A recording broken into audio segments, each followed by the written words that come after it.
Hey, with Amazon Prime Days finally upon us, I wanted to give you a quick update about a Bluetti sales event for Prime Days. Now, some of this sale is going to be on Amazon, as you would expect, but most of it is actually going to be on Bluetti's website. So I'm going to provide links to both of those things in the video description below if you do want to go check them out. And we're going to kind of compare and contrast these three power stations. So over here, we've got one of their top of the line power stations, very modular, very suitable for a wide variety of things, including emergency home backup power. This is the AC 500. In the middle, we got the AC 300. And then over here on the right-hand side, we've got the AC 180, obviously the smallest, most portable of the ones that I have here. Now, there are some similarities. First of all, they all have AC in the name, but that's not terribly important. But what is important is to note that it seems like Bluetti's naming scheme is to take the inverter capacity and then just lop off the last zero. So in the case of the AC 180, this is an 1800 watt continuous rated pure sine wave AC inverter.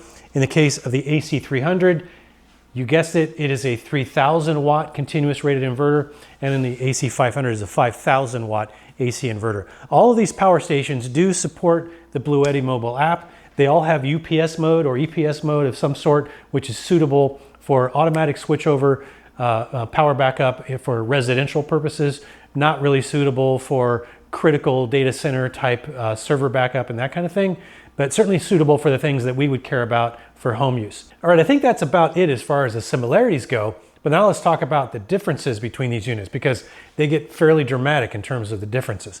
Now on the AC 180 over here on the right, it has 1,172 watt hours of battery capacity, and you can only expand that with a single module that's available for this up to just under 2,000 watt hours. So it caps out at, I think, 1,958 watt hours. And that's all you can get, which is perfectly fine for its intended use case, which is more like car camping, RVing, and some very limited home backup use where maybe you want to just, back up some key things like maybe your computer and a small fridge, and you just want to run those things for a short period of time, relatively speaking, and you want to be able to move things around easily without breaking the back. That's where this thing really shines. Now, taking a look at the AC 300, this guy, as you can see, has two pieces to it at a minimum. So you can't just buy the AC 300 by itself and then take it out and use it. You actually need battery capacity for it because the top part has no battery capacity in it at all. So you can add up to 4 of these B300s, and these are 3,072 watt hours each.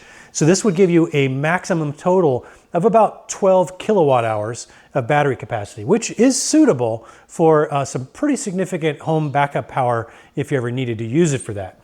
And then we compare that to the AC 500, which uses a B300S battery. Even though these look the same, this one is a little bit different. It is also 3,072, but it also has some self-heating capabilities that the standard B300 does not have. Now, you can actually run the B300 battery modules with the AC 500 with a special cable. It does use a different cable than the one that it uses with the S. So just be aware of that. I think typically if you're going to go for the AC 500, you're going to want the B300S version. And this can take up to 6 of these B300S modules, and that would give you over 18 kilowatt hours of battery capacity. So over 18 kilowatt hours, which is over 18,000 watt hours, over 12,000 watt hours, and just under 2,000 watt hours. Oh, and one other thing that's pretty cool about these expansion batteries that I didn't mention yet is that both of these, the B300S and the B300, can be used independent of the AC inverter. So if all you have are DC appliances and they don't need AC power, you can actually use these expansion modules here by themselves. And they actually have solar input as well. So you can be charging these via solar or with an optional AC charger if you want to do it that way. But these can be charged independent of the AC inverters, and they can be discharged independent via DC outputs only, independent of the AC inverters, the top units. So that's another cool feature of these battery expansions. Now, as you would expect, weight is obviously going to be a big differentiator here.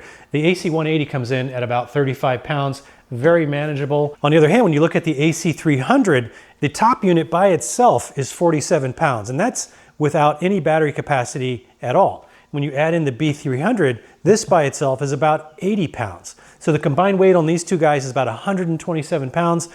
That's probably not a really interesting statistic because you're probably not going to ever carry these both at the same time, you would disconnect them and carry them separately. But the key takeaway here is every one of these B300s is about 80 pounds, and this top unit of the AC300, the inverter unit, is 47 pounds. Now compare that to the AC500, where the AC500's inverter unit is actually a little heavier than the AC300's because of the bigger inverter. So you're actually looking at 66 pounds for the top module, and every one of these B300S modules is 83 pounds. So only 3 pounds heavier than the standard B300, but that's due to the extra heating elements and some of the heavier gauge wiring that they've got inside this to accommodate the 50 amp capability of this 5,000 watt inverter.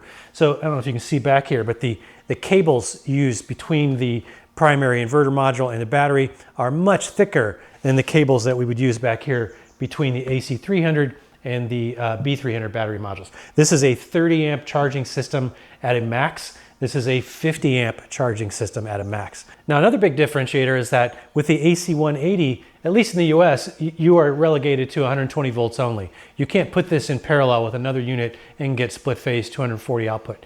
You can actually do that with both the AC500 and the AC300 if you need to. You can combine two AC300s to get a total of 6,000 watts continuous at 30 amps, and that will give you up to 240 volts split phase output.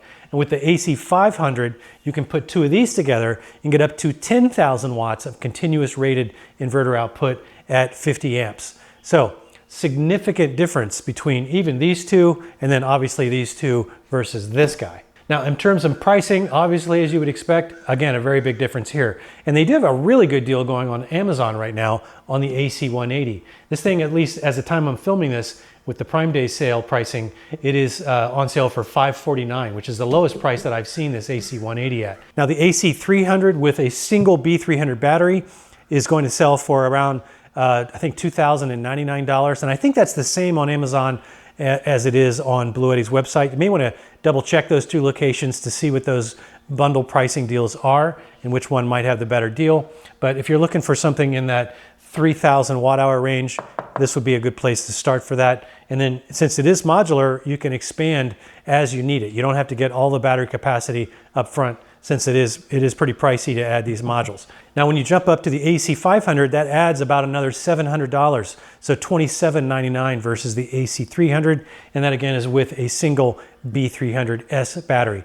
But again, it is modular, so it's designed to be able to be expanded as your needs expand in terms of battery capacity, or as your budget allows you to acquire more capacity.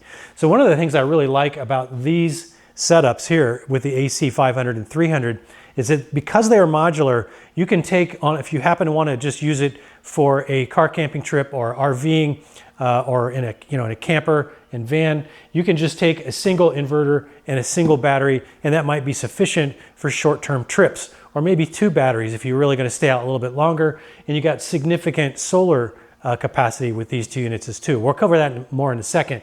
And obviously you can do the same thing with the AC300. But if you want to also be able to use them when you're not traveling for emergency home backup power, these things give you the flexibility to do that as well, and then drop these into a larger battery capacity to, like I said, up to 18 kilowatt hours of battery capacity, or 12 kilowatt hours of battery capacity for the 300. So a lot of flexibility there. Okay, now I did mention solar input capacity, so let's talk about that. On the AC180, it will allow you to take up to 500 watts of solar. So that is more than enough, even if you expand this up with that add-on expansion module to just under 2,000 watt hours. That 500 watts of solar would allow you to fully charge that off in less than a full day of good sun conditions. Now, in the AC300's case, this will take up to 2,400 watts of solar. And that, again, is enough in most cases to allow you to fully top this thing off in a single day or less, depending on how much battery capacity you add. And then when you look at the AC500, that solar input capacity jumps up to 3,000, which is appropriate because you can add up to 6 expansion batteries versus the 4 that you can add over here on the 300. Now, for all three of these models, Bluetti actually has a bunch of different accessories. They've really gone out of their way to make sure that you can buy the accessories you need regardless of what end of the spectrum you're on in terms of capacity and expandability and all that sort of thing. But you have options out there that are available to you to help you develop a system that best fits your particular needs. So go check them out. I'll put links in the description below. Thanks for joining me for this video. I do hope you'll consider joining me for the next one. Until then, have fun out there.